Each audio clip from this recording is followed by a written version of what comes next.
এই ভিডিওতে ABTA test paper 2020-2021টা solve করানো শুরু হয়েছে। এটা ফার্স্ট পার্ট, যেমনটা প্রত্যেক বছর করা হয়েছে, অর্থাৎ এর আগের বার, তার আগের বার টেস্ট পেপারের পেজ ওয়াইজ ম্যাথামেটিক্সের কোয়েশ্চেনগুলো সলভ করানো হয়েছে। এমসিকিউ, শূন্যস্থান, সত্য মিথ্যা সম্পূর্ণ ডিটেলস আলোচনা করে সলভ করানো হয়েছে। এটা তোমাদের ফার্স্ট পার্ট। এর পরবর্তীতে 2 মার্কসের কোয়েশ্চেনগুলো আর বড় কোনো ম্যাথে প্রবলেম হলে সেটাও তোমরা কমেন্টে জানাবে, সেগুলোও সলভ করে দেওয়া হবে। আর এরপর থেকে প্রত্যেক দিন অন্তত একটা করে তোমাদের এবিটিএ টেস্ট পেপার সলিউশন অবশ্যই পোস্ট করা হবে। তবে চলো আজকে ভিডিও শুরু করা যাক। এই হচ্ছে এবিটিএ টেস্ট পেপার, তোমরা দেখতে পাচ্ছ 68 পেজ আমরা সলভ করব। এর আগে ম্যাথামেটিক্সের আরেকটা পেজ আছে, কিন্তু সেটা আগের বারের মাধ্যমিকের কোয়েশ্চেন ছিল, তো সেটা সলভ করা হচ্ছে না, কারণ তার সিলেবাসও আলাদা ছিল আর আগের বারের কোয়েশ্চেন থেকে কোয়েশ্চেন আসেও না। তো আমরা ফার্স্ট কোয়েশ্চেন থেকে স্টার্ট করব। ফার্স্ট কোয়েশ্চেন বলেছে বার্ষিক 4% হার সুদে x বছরে সবৃদ্ধি মূল y টাকা হলে আসল হবে। অর্থাৎ আমাদের সুদের হার বলেছে 4%, সুদ x বছরে সবৃদ্ধি মূল হচ্ছে y টাকা। আসলটা জানতে চেয়েছে, আর আমাদের আসল, সুদ আসল বলে দিয়েছে, সময় বলে দিয়েছে এবং সুদের হারও বলে দিয়েছে। তো অঙ্কটা তুলনামূলক সোজা। ফার্স্টে আমরা ধরে নেব যেটা আমাদের নির্ণয় করতে হবে, অর্থাৎ আসল। ধরি আসল পি টাকা। তবে পি টাকার সুদ কত হচ্ছে বের করা যাক। পি টাকার 4% হারে এক্স বছরে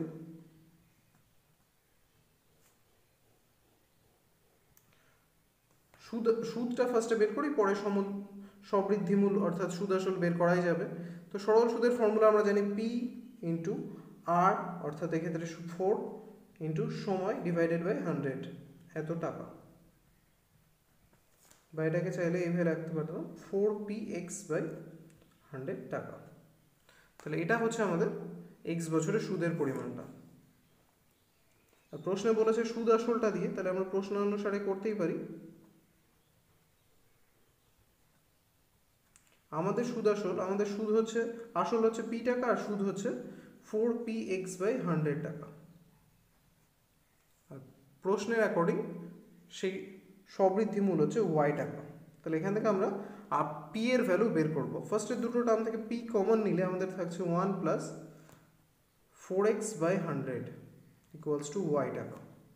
অর্থাৎ এখানে ভগ্নাংশে যোগ করলে আমরা পাচ্ছি 100 plus 4x divided by 100 Y equals to Y. তবে খুব ইজিলি পি এর ভ্যালু পাওয়া যাচ্ছে। এখানে যে টার্মটা, এখানে ভগ্নাংশে যোগ করা হলো, 100টা ডিভাইডেড আছে, ডান পক্ষে এলে মাল্টিপ্লাই হয়ে যাচ্ছে, এবং এই টার্মটা অর্থাৎ 100 প্লাস 4xটা মাল্টিপ্লাই আছে, নিচে ডিভাইডেড হয়ে যাবে ডান পক্ষে এলে। তাহলে এই হচ্ছে আমাদের অ্যান্সার। পি অর্থাৎ আসল equals to 100y divided by 100 plus 4x। যদি আমরা দেখি আমাদের অপশন নাম্বার সিতে এইটা আছে, তাহলে আমাদের ফার্স্ট কোয়েশ্চেনের অ্যান্সার হচ্ছে অপশন নাম্বার সি। তোমরা দেখতে পাচ্ছ ফার্স্ট কোয়েশ্চেন। কেউ স্ক্রিনশট নিতে চাইলে এই হচ্ছে তার শর্ট। সেকেন্ড কোয়েশ্চেন বলছে 1 টাকার 1% হারে 1 মাসে সুদ হবে কত। তাহলে আমাদের এখানে সুদের পরিমাণটা জানতে চেয়েছে, কোনো অসুবিধা নেই। আমরা এখানে সলভ করবো আর এখানে অ্যান্সারটা লিখবো আগে যেমনটা হতো। তাহলে আসল হচ্ছে আমাদের এই ক্ষেত্রে 1 টাকা, যেহেতু 1 টাকারই বলেছে, আর ওখানে বলা হয়েছে যে 1 টাকার 1% হারে, অর্থাৎ সুদের হার হচ্ছে 1%।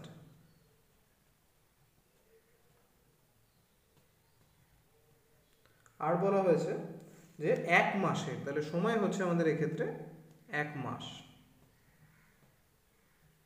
কিন্তু সুদের হারটা যেহেতু বার্ষিক থাকে, তো আমরা এই মাসটাকে বছরে কনভার্ট করে নেব 1/12 করে। 12 মাসে 1 বছর, তাই 12 দিয়ে মাসকে ডিভাইডেড করে আমরা বছরে কনভার্ট করে নিলাম। তাহলে আমাদের এখন জানা আছে আসল, জানা আছে সুদের হার, আর জানা আছে সময়। শুধু বের করতে হবে সুদটা। আর সরল সুদের ফর্মুলা আমরা জানি আসল ইন্টু সুদের হার ইন্টু সময় ডিভাইডেড বাই 100, এমনটা। তাহলে এই যে 12টা এখানে হরে আছে, এটা 100 এর সঙ্গে মাল্টিপ্লাই হয়ে যাবে, আর উপরে তো 3টে 1 আছে খালি, মাল্টিপ্লাই করলে 1ই থাকবে। তাহলে আমাদের সুদের পরিমাণটা বেরোচ্ছে 1/1200 টাকা। আশা করি কারো কিছু বুঝতে অসুবিধা হচ্ছে না। তাহলে এটা হচ্ছে আমাদের কত নম্বর অপশনে আছে? এটা আছে আমাদের অপশন নম্বর সিতে। তাহলে সেকেন্ড কোয়েশ্চেনের অ্যান্সার হচ্ছে আমাদের অপশন নম্বর সি।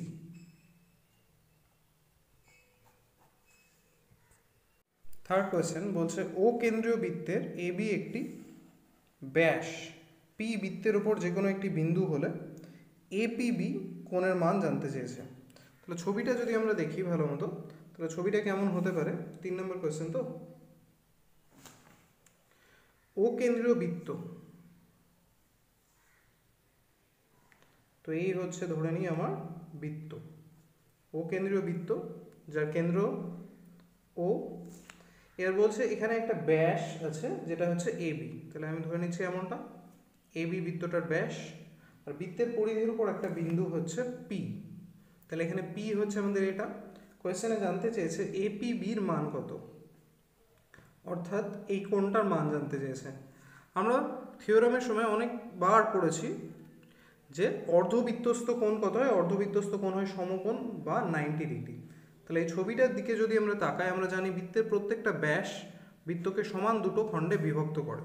তাহলে এই ব্যাসটাও এই গোটা বৃত্তকে অর্ধবৃত্ত আর এই সাইডটা আরেকটা অর্ধবৃত্তে বিভক্ত করে। সেই দরুন এই কোণটা হচ্ছে অর্ধবৃত্তস্থ কোণ, আর অর্ধবৃত্তস্থ কোণ সমকোণ হওয়ার দরুন কোণ এপিবির ভ্যালু হচ্ছে, সরি এটা বি হবে, কোণ এপিবির ভ্যালু হচ্ছে 90 ডিগ্রি। তাহলে আমাদের থার্ড নম্বর কোয়েশ্চেনের অ্যান্সার হচ্ছে 90 ডিগ্রি, যেটা হচ্ছে আমাদের অপশন এতে।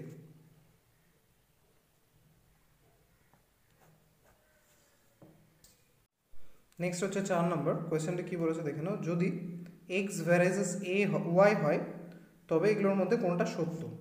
শর্তটা আছে এটা যে এক্স ভ্যারাইজেস ওয়াই, ঠিক আছে, এক্স ভ্যারাইজেস ওয়াই ওরা বলে দিয়েছে, আর বাকি শর্তগুলোকে আমরা দেখবো কীভাবে কাজে লাগানো যাচ্ছে। এক্স ভ্যারাইজেস ওয়াইকে, ওয়াই এটা বোঝায় যে এক্স আর ওয়াই পরস্পর সমানুপাতে আছে। তাহলে আমরা X by Y equals to একটা ধ্রুবক টার্ম ধরতে পারি কে, বা এটা যদি কারো কনফিউশন হয় তো আরও ইজি আমি করে দিচ্ছি, X equals to K Y ধরে নাও। এতে কী হচ্ছে? ভ্যারাইজেসটা একটা সমীকরণে পরিণত হলো, যে ক্ষেত্রে কে অবশ্যই একটা অশূন্য ভেদ ধ্রুবক। এবার এই দুটো টার্মকে যদি আমরা দেখি, আমরা কোনো একটা পক্ষকে অর্থাৎ বাম পক্ষ বা ডান পক্ষ কোনো একটা পক্ষকে বর্গ করলে অপর পক্ষকেও বর্গ করতে হবে সমীকরণের নিয়ম অনুসারে, বা কোনো একটা পক্ষকে ঘন করলে অপর পক্ষকেও ঘন করতে হবে।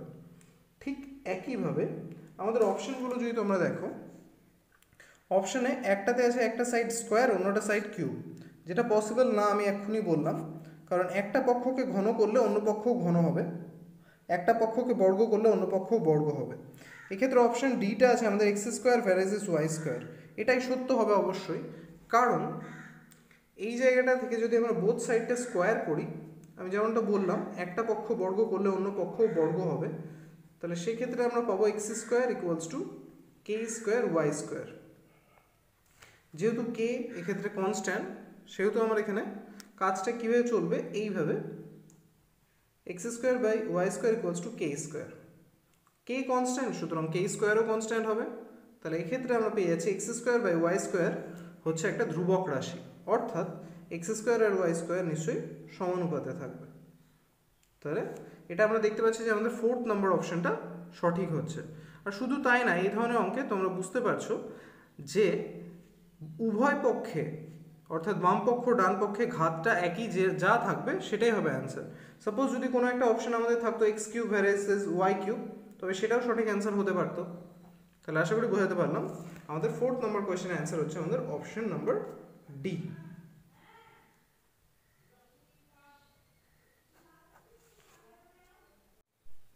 নেক্সট হচ্ছে কোয়েশ্চেন নাম্বার 5, বলেছে দুটোই বৃত্তের ব্যাসার্ধের দৈর্ঘ্য 3.5 সেমি ও 2 সেমি, বৃত্ত দুটো পরস্পরকে অন্তঃস্পর্শ করে, বৃত্ত দুটির কেন্দ্রদ্বয়ের মধ্যে দূরত্ব কত হবে? তো এই ক্ষেত্রে আমরা জানি বৃত্তের স্পর্শক লেসনে আমরা পড়েছি যে দুটো বৃত্ত পরস্পরকে যদি স্পর্শ করে, তাহলে বৃত্ত দুটো যদি পরস্পরকে বহিঃস্পর্শ করে তবে সেক্ষেত্রে তাদের কেন্দ্রদ্বয়ের মধ্যবর্তী দূরত্ব হয় বৃত্ত দুটোর ব্যাসার্ধের দৈর্ঘ্যের সমষ্টির সমান। আর দুটো বৃত্ত যদি পরস্পরকে অন্তঃস্পর্শ করে, যেমনটা ছবিতে আঁকছি তেমনটা হয়, তাহলে সেক্ষেত্রে বৃত্ত দুটোর কেন্দ্রদ্বয়ের মধ্যবর্তী দূরত্ব হয় বড় বৃত্তের ব্যাসার্ধ থেকে ছোট বৃত্তের ব্যাসার্ধের বিয়োগফল। এই হচ্ছে বড় বৃত্তের ব্যাসার্ধ, এখান থেকে ছোট বৃত্তের ব্যাসার্ধটা মাইনাস করলে তবেই এই ডিস্টেন্সটা পাওয়া যায়। তো এই ক্ষেত্রে আমাদের কোয়েশ্চেনে অ্যান্সার বের করা কোনো বড় ব্যাপার নয়। কিন্তু যদি কোনো ক্ষেত্রে বৃত্ত দুটো পরস্পরকে বহিঃস্পর্শ করেছে বলে দিত, তবে সেক্ষেত্রে খেয়াল রাখতে হতো যে আমাদের বৃত্তের ব্যাসার্ধ দুটোকে যোগ করতে হতো, কারণ সেই ক্ষেত্রে এইভাবে বহিঃস্পর্শ করতো এবং একটার ব্যাসার্ধ আর অন্যটার ব্যাসার্ধ, এই দুটো ব্যাসার্ধ মিলে তবে তাদের কেন্দ্রদ্বয়ের মধ্যবর্তী দূরত্বটা পাওয়া যেত। যাই হোক, তাহলে এই ক্ষেত্রে আমাদের বড় বৃত্তের ব্যাসার্ধ থেকে ছোট বৃত্তের ব্যাসার্ধটা মাইনাস করতে হবে। তাহলে আমরা লিখব অতএব বৃত্ত দুটির কেন্দ্রদ্বয়ের মধ্যবর্তী দূরত্ব বা বৃত্ত দুটির কেন্দ্র দুটির মধ্যবর্তী দূরত্ব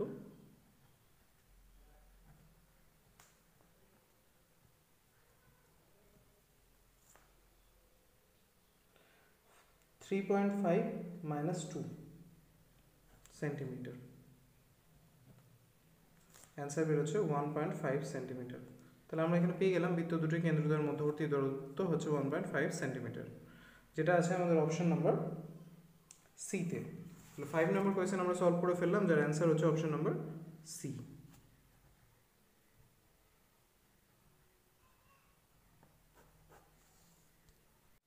নেক্সট হচ্ছে 6 নম্বর। একটি ঘনকের সমগ্র তলের ক্ষেত্রফল s বর্গ একক, কর্ণের দৈর্ঘ্য d একক হলে s ও d এর মধ্যে সম্পর্ক কি হবে? তাহলে আমাকে বলে দিয়েছে ঘনকের কর্ণের দৈর্ঘ্য আর ঘনকের সমগ্র তলের ক্ষেত্রফল। তো আমি তাদের মধ্যে সম্পর্ক বের করার জন্য ফার্স্টে ধরে নিই ঘনকটির প্রতিটি ধারের দৈর্ঘ্য বা বাহুর দৈর্ঘ্য a একক। ধরি ঘনকটির প্রতিটি ধারের দৈর্ঘ্য a একক।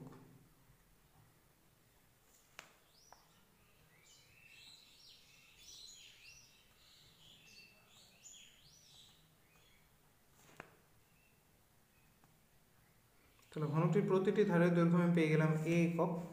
সেই দরুন ঘনকটির সমগ্র তলের ক্ষেত্রফল অর্থাৎ s হচ্ছে 6a², কারণ আমরা জানি ঘনকের সমগ্র তলের ক্ষেত্রফল হচ্ছে 6a², এবং সেই দরুন আমাদের d অর্থাৎ ঘনকের কর্ণের দৈর্ঘ্য হচ্ছে a√3, কারণ আমরা জানি ঘনকের কর্ণের দৈর্ঘ্যের ফর্মুলা হচ্ছে বাহুর দৈর্ঘ্য ইন্টু √3। তাহলে s আর d দুটোকে আমরা পেলাম। এবার এদের মধ্যে আমরা যদি সম্পর্ক স্থাপন করতে চাই, তো দুটো সমীকরণের মতো রাশি দুটোকে এইভাবে সুন্দর করে গুছিয়ে নিই। এবার আমরা উভয় পক্ষে আমাদের ধরে নেওয়া টার্ম অর্থাৎ এটাকে রিপ্লেস করব। সেই জন্য এখানে তো a² আছে, এই পক্ষটা বলতে এই যে সমীকরণ মতো আছে d = a√3, এর উভয় পক্ষ আমরা স্কোয়ার করব। তাহলে এক্ষেত্রে কী হচ্ছে, এখানে আমরা পাচ্ছি d² = a² × √3² অর্থাৎ 3। তাতে আমি a² এর ভ্যালু পাচ্ছি d²/3 এমনটা। আশা করি কারো বুঝতে অসুবিধা হচ্ছে না। 3টা এপারে এলে d²/3 হচ্ছে a², আর এখান থেকে যদি আমি a² পেতে চাই তাহলে a² হচ্ছে আমার s/6। আর এই দুটো সমীকরণ যদি বলি তাহলে 1 নং ও 2 নং এর a² এর মান তুলনা করে পাই, ও 2 নং বা এমনি শুধু তুলনা করে পাই লিখলেও হবে, কারণ এক্ষেত্রে দেখা যাচ্ছে যে a²ই আছে, তুলনা করে পাই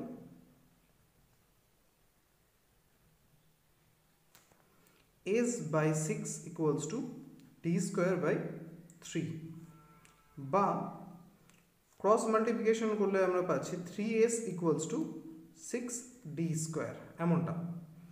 তাহলে যেটা আছে আমাদের option number s = 6d²।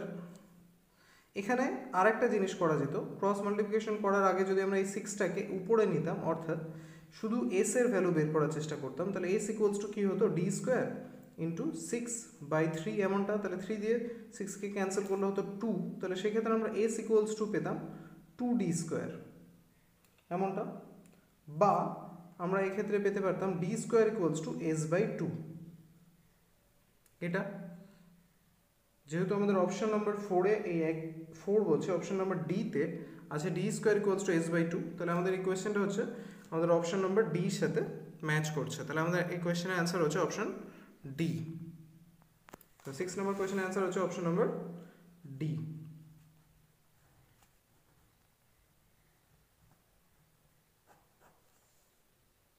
Next হচ্ছে শূন্যস্থান পূরণ, অর্থাৎ 2 এর ফার্স্ট কোয়েশ্চেন। কোনো ব্যবসায়ী 3 জন বন্ধুর মূলধন যথাক্রমে x² টাকা, xy টাকা, xa² টাকা একই সময় পর তাদের লাভের অনুপাত কত হবে? অর্থাৎ তাদের টাকাটা একই সময়ের জন্য বিজনেসে ইনভেস্টেড ছিল। সুতরাং এটা সরল অংশীদারি কারবার, আর সরল অংশীদারি কারবারের প্রাপ্ত লাভ্যাংশের অনুপাত মূলধনের অনুপাতের সমানই হয়, অর্থাৎ মূলধনের অনুপাতের সাহায্যে প্রাপ্ত লাভ্যাংশ আমরা এক্ষেত্রে বের করতে পারবো। তাহলে আমরা এখানে দেখতে পাচ্ছি, তাহলে আমরা এখানে কি লিখব? 3 বন্ধুর লাভের অনুপাত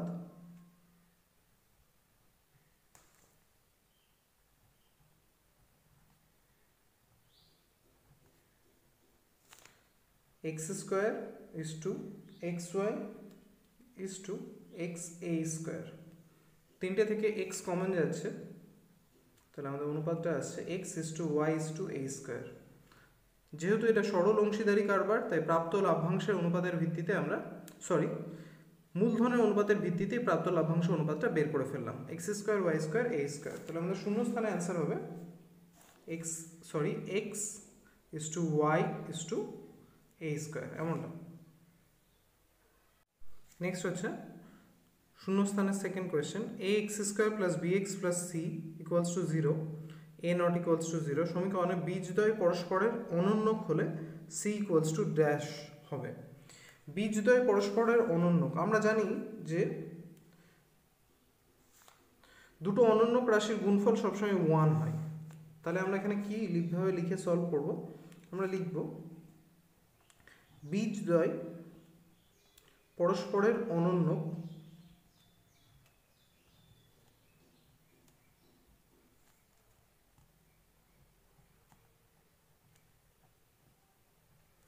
সুতরাং বীজ দুটোর গুণফল 1।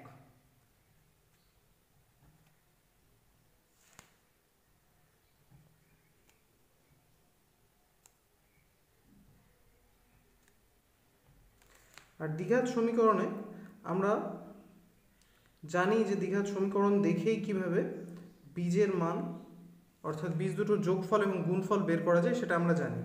এর দ্বিঘাত সমীকরণটা হচ্ছে ax² + bx + c = 0, এমনটা। আমরা জানি এই ক্ষেত্রে বীজ দুটোর গুণফল হয় ধ্রুবক রাশি ডিভাইডেড বাই x² এর সহগ, অর্থাৎ এই ক্ষেত্রে c/a।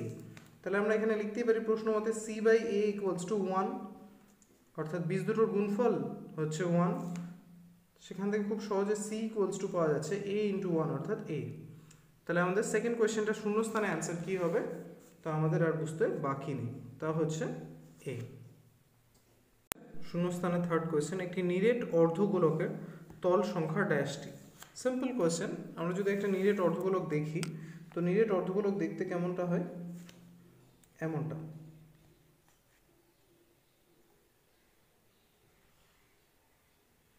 এই ধরনের হবে নিরেট অর্ধগোলক দেখতে, আর তার নিচের পোর্শনটা এটা নিরেট থাকবে, ফাঁপা নয়।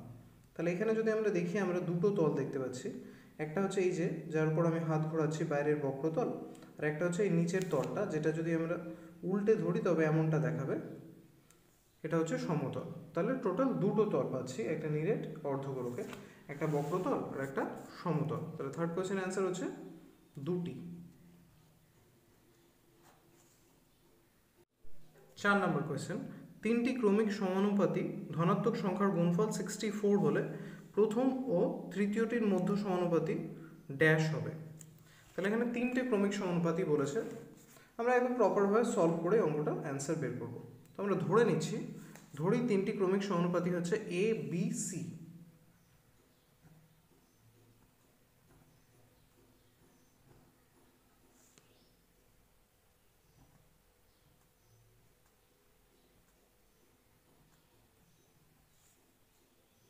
সমানুপাতি a b আর c। তাহলে ক্রমিক সমানুপাতি হওয়ার দরুন আমরা এখানে কি পাবো? আমরা পাবো এই যে a is to b equals to b is to c তাই না? তাহলে এখান থেকে আমরা এটা ইকুয়ালস টু যদি কে ধরে নিই, রাশিটা থেকে আমরা পাচ্ছি অনুপাতগুলোকে ভগ্নাংশের আকারে নিলে a by B equals to B by C equals to K. এক্ষেত্রে তোমরা দেখতেই পাচ্ছ এটা আমাদের প্রথম সমানুপাত, এটা মধ্য সমানুপাত, আর এটা তৃতীয় সমানুপাত। এরা ক্রমিক সমানুপাতে আছে, সুতরাং প্রথম দুটোর অনুপাত যা দ্বিতীয়টার সঙ্গে তৃতীয়টার অনুপাতও তাই, সেটাকে আমরা কে ধরে নিলাম। এবং এখান থেকে খুব সহজে আমরা তাহলে পাচ্ছি যে a by B equals to K এবং B by C equals to K. তাহলে বি ইকুয়ালস টু পাওয়া যাচ্ছে সি কে এবং এ ইকুয়ালস টু পাওয়া যাচ্ছে বি কে। এই বি এর জায়গায় এই বি এর ভ্যালুটা পুট করলে আমরা পাচ্ছি A equals to C K into K, অর্থাৎ সি কে স্কোয়ার। তাহলে আমাদের এ বি উভয়ের মানই সি এর মানে আনা হয়ে গেল। এবার প্রশ্নে বলেছে যে প্রথম ও তৃতীয় মধ্য সমানুপাতি যদি তিনটি ক্রমিক সমানুপাতি সংখ্যার গুণফল 64 হয়, তবে প্রথম ও তৃতীয়টির মাঝের সমানুপাতি কত? মানে প্রশ্নে আমাদের বলা হয়েছে যদি a into B into C অর্থাৎ তিনটি ক্রমিক সমানুপাতিক গুণফল 64 হয়, তবে বিটা কত? কারণ প্রথম আর তৃতীয়র মাঝে বি আছে, এই বিটার সমান সমান কত জানতে চেয়েছে। তাহলে সলভ করা যাক। A B C equals to 64, এর ভ্যালু হচ্ছে সি কে স্কোয়ার, বি এর ভ্যালু হচ্ছে সি কে, সি এর ভ্যালু হচ্ছে সি। তাহলে আমরা এখানে পাচ্ছি C into C into C অর্থাৎ সি কিউব, আর কে স্কোয়ার ইন্টু কে অর্থাৎ কে কিউব। একবারে সি কে তার হোল কিউব ইকুয়ালস টু আমরা পাচ্ছি 64, অর্থাৎ সি কে ইকুয়ালস টু বা সি কে তার হোল কিউব ইকুয়ালস টু 64কে আমরা কিউব আকারে নিলে পাই 4 এর কিউব। তাহলে সি কে এর ভ্যালু আমরা পাচ্ছি 4, আর সি কে কার মান? সি কে ছিল হচ্ছে বি এর মান। তাহলে আমরা এখানে পাচ্ছি বি ইকুয়ালস টু 4। তাহলে এই কোয়েশ্চেনে আমাদের কাছে যেটা জানতে চেয়েছিল মধ্য সমানুপাতি, অর্থাৎ আমাদের ধরে নেওয়া টার্মের মধ্যে বি এর ভ্যালু, সেটা আমরা বের করে ফেললাম 4। তাহলে এই ছিল আমাদের 4 নম্বর কোয়েশ্চেন শূন্যস্থান পূরণের, যার অ্যান্সার হচ্ছে 4।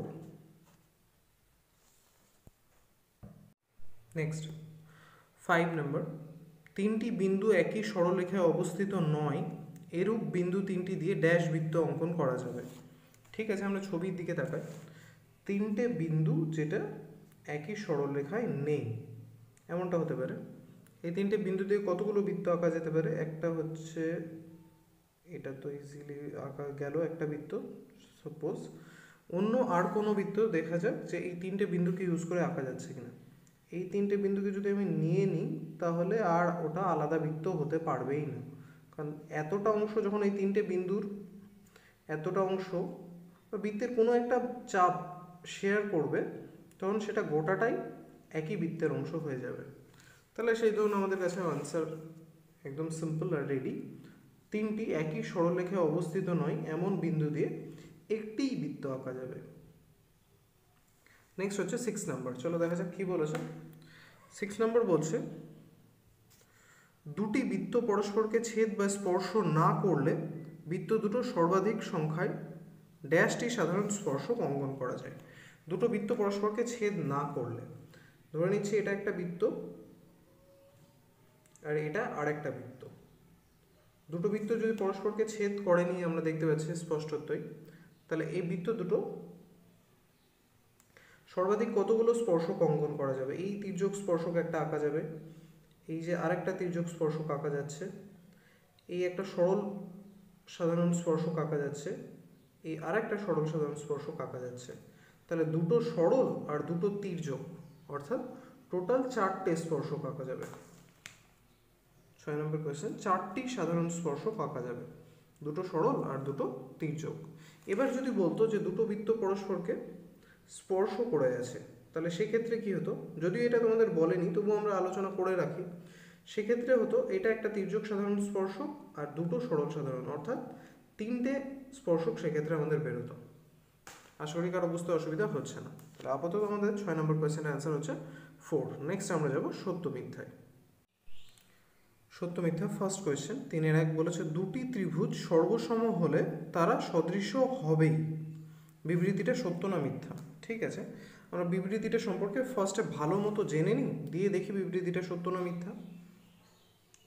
এখানে দুটো জিনিস উল্লেখ আছে। এক হচ্ছে সর্বসম, যেটা আমরা ছোটবেলা থেকে দেখে আসছি।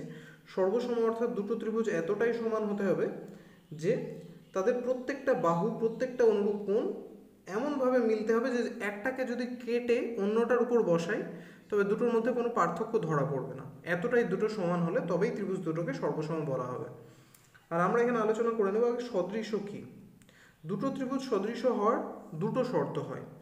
এক হচ্ছে তার অনুরূপ বাহুগুলোর অনুপাত সমান, অর্থাৎ ধরো সাপোজ এই দুটো ত্রিভুজ আছে, এই ত্রিভুজের এই বাহুটার অনুরূপ বাহু এটা, এই বাহুটার অনুরূপ বাহু এটা, এবং এই বাহুটার অনুরূপ বাহু এটা, এমনটা।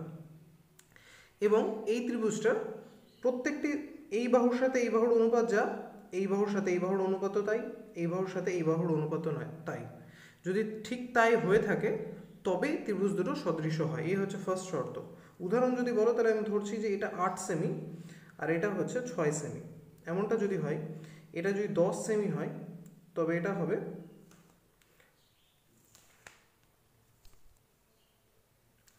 এটা যদি 16 সেমি হয় তবে এটা হবে, এটা 8 ছিল, এটা ছিল 6, এটা 16 হলে তবে এটা হবে 12, এটা যদি 24 হয় তবে এটা হবে 18।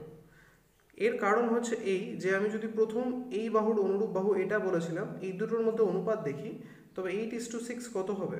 8:6 হবে 4:3। একই অনুপাত এই দুটোর মধ্যেও হবে 16:12 কত?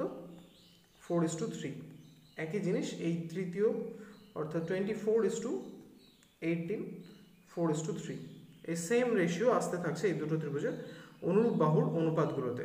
তাহলে ত্রিভুজ দুটো সদৃশ্য হবে, ত্রিভুজ দুটো তবে সদৃশ্য হবে। আর সদৃশ্যর দ্বিতীয় শর্ত হচ্ছে এই যে দুটো ত্রিভুজ যদি সদৃশ্য হয় তাহলে তাদের অনুরূপ কোণগুলো সমান হবে। অনুরূপ কোণ সমান বলতে সাপোজ এই ত্রিভুজ আর এই ত্রিভুজ দুটো আছে, এরা সদৃশ্য তখনই হবে যদি এই কোণটা অনুরূপ কোণ যদি এটা হয় তবে এই দুটো কোণের মান সমান, এই কোণের অনুরূপ কোণ যদি এটা হয় তবে এই দুটো কোণের মান সমান, এবং এই কোণের অনুরূপ যদি এটা হয় তবে এই দুটো কোণের মান সমান।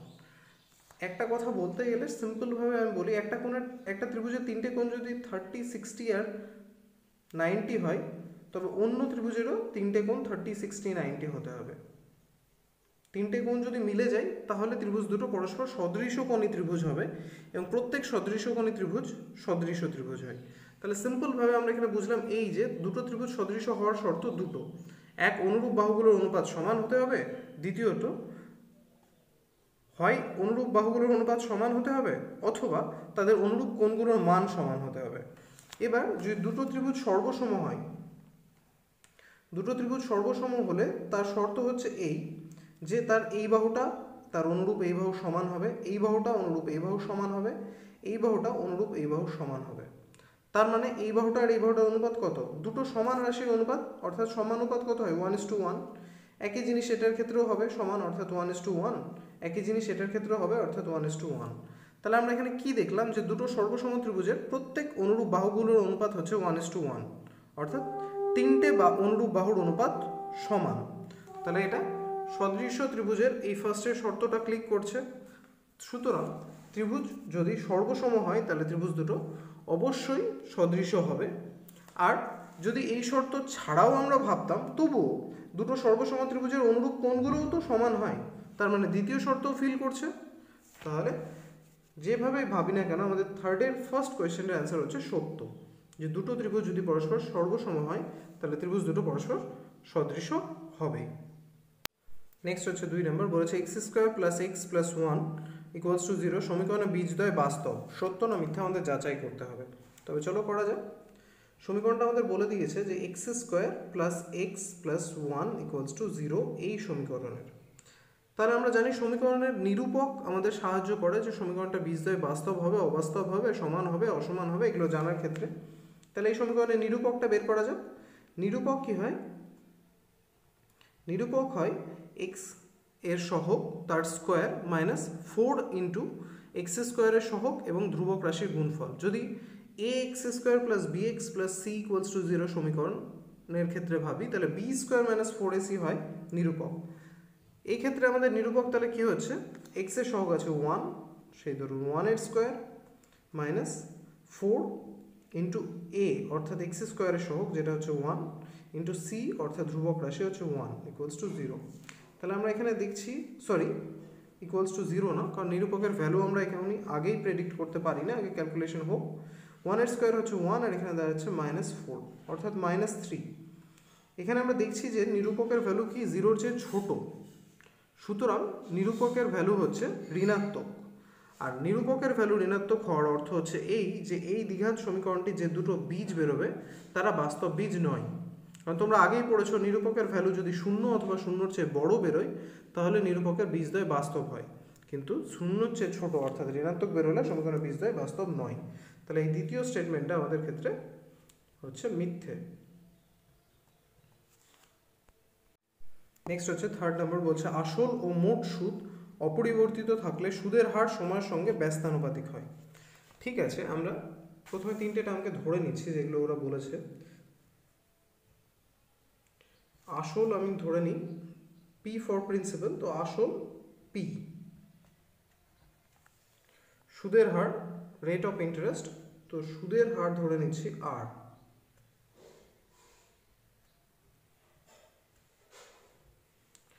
সময় টাইম তো টি,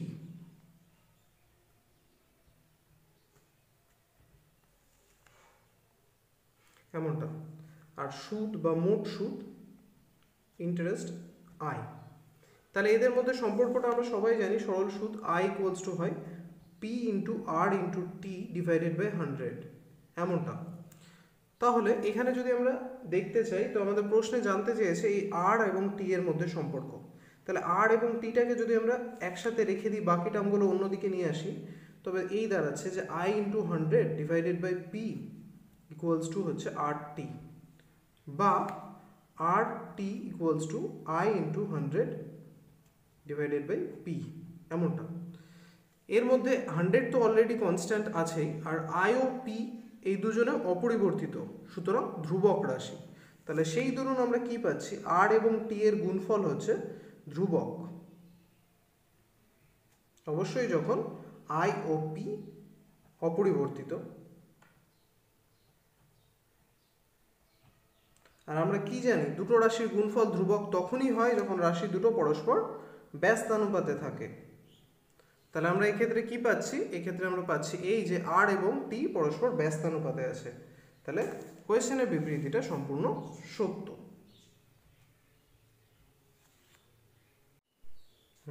নেক্সট হচ্ছে 4 নম্বর, বলছে একই ভূমির ব্যাসার্ধ ও একই উচ্চতা বিশিষ্ট একটি শঙ্কু ও একটি চোঙের মধ্যে শঙ্কুর আয়তন চোঙের আয়তনের অর্ধেক হয়।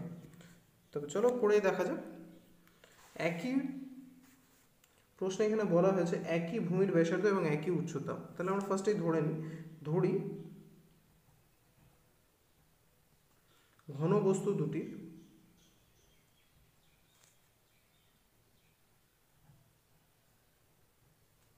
ভূমির ব্যাসার্ধ ও উচ্চতা যথাক্রমে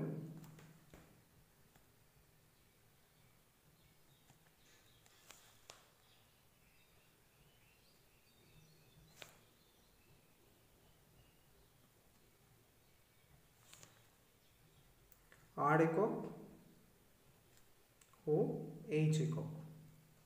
তাহলে ঘনবস্তু দুটোর ভূমির ব্যাসার্ধ আর উচ্চতা যে দুটো সমান বলেছিল সেই দুটো ধরে নিলাম। অতএব চোঙের আয়তন, আমরা চোঙের আয়তনের ফর্মুলা জানি পাই ব্যাসার্ধ স্কোয়ার ইন্টু উচ্চতা। তাহলে সেক্ষেত্রে এখানে পাই আর স্কোয়ার ইন্টু এইচ, এত ঘন একক। এবং শঙ্কুর আয়তনের ফর্মুলা আমরা জানি 1/3 পাই আর স্কোয়ার ইন্টু উচ্চতা। তাহলে এক্ষেত্রে 1/3 পাই ব্যাসার্ধ স্কোয়ার ইন্টু উচ্চতা, অর্থাৎ এমনটা। তাহলে আমরা দেখতে পাচ্ছি যে শঙ্কুর আয়তন যেটা সেটা পাই আর স্কোয়ার এইচ বাই 3, অর্থাৎ চোঙের আয়তনের 1/3 অংশ বা 1/3 তাহলে স্পষ্টতই বইয়ের স্টেটমেন্টটা মিথ্যে, কারণ সঠিক উত্তর হচ্ছে শঙ্কুর আয়তন চোঙের আয়তনের অর্ধেক নয় 1/3। 4 নম্বর স্টেটমেন্টটা মিথ্যে।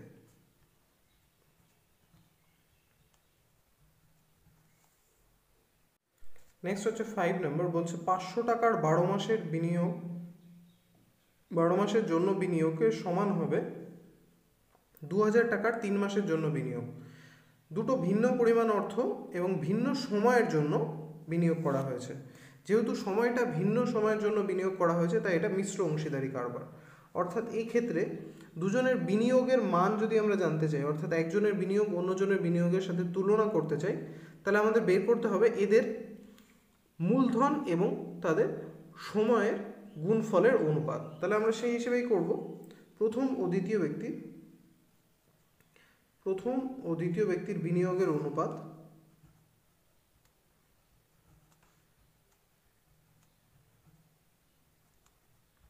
প্রাপ্ত লাভ্যাংশের অনুপাত হবে, কারণ প্রাপ্ত লাভ্যাংশের উপরই বিনিয়োগ ডিপেন্ড করে।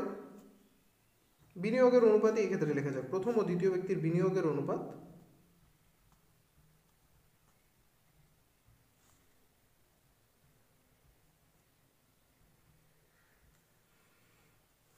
প্রথম ব্যক্তির 500 টাকা 12 মাসের জন্য, তো 500 × 12, আর দ্বিতীয় ব্যক্তি 2000 ফর 3 মান্থ, 2000 × 3। তো প্রথম বেরোচ্ছে 5 × 12 60, তো 6000, এখানেও বেরোচ্ছে 6000। অর্থাৎ দুজনের বিনিয়োগের অনুপাত হচ্ছে 1:1, সুতরাং দুজনে সমান পরিমাণ বিনিয়োগ করে, তার মানে স্টেটমেন্টটা সত্য। নেক্সট আমরা চলে আসবো 6 নম্বর কোয়েশ্চেনে। কি বলেছে, আমাদের একটা করণী অর্থাৎ দ্বিঘাত করণীযুক্ত রাশি দিয়ে দিয়েছে, এর মান 0 হবে বলেছে। তো চলো বের করে দেখাই যাক ওর মান 0 হচ্ছে কি হচ্ছে না। 3টা একটু আগে আছে, এখানে স্কোয়ার রুটের মধ্যে আছে 48 মাইনাস 4 স্কোয়ার রুটের মধ্যে আছে 75 প্লাস √192। তো প্রথমে আমাদের কাজ হবে করণীর মধ্যে যে টার্মগুলোকে বাইরে আনা যাবে সেগুলোকে বাইরে আনা যাক। যেমন এখানে আমরা জানি 48 হচ্ছে 16 × 3, 16টা একটা পূর্ণবর্গ রাশি, তো এখান থেকে 4 বাইরে আসবে। একইভাবে 75 হচ্ছে 25 × 3। একইভাবে যদি আমি দেখি তাহলে √192 64 × 3। তাহলে এই টার্মগুলো আমি ফার্স্টের টাইপ পাচ্ছি 3 × 16 এর স্কোয়ার রুট হয় 4 × √3। দ্বিতীয়টাই পাচ্ছি 4 × 25 এর স্কোয়ার রুট হয় 5 √3। তৃতীয়টাই পাচ্ছি 64 অর্থাৎ 8 √3 এমনটা। তাহলে আমরা পাচ্ছি 12 √3 মাইনাস 4 × 5 অর্থাৎ 20 √3 প্লাস 8 √3। সুতরাং প্লাসে পাচ্ছি 20 √3 আর মাইনাসে পাচ্ছি 20 √3 এবং আমাদের অ্যান্সার বেরোচ্ছে 0। তাহলে যে স্টেটমেন্টটা কোয়েশ্চেনে দেওয়া আছে সেটা সত্যি এই রাশিটার অ্যান্সার 0 বেরোবে।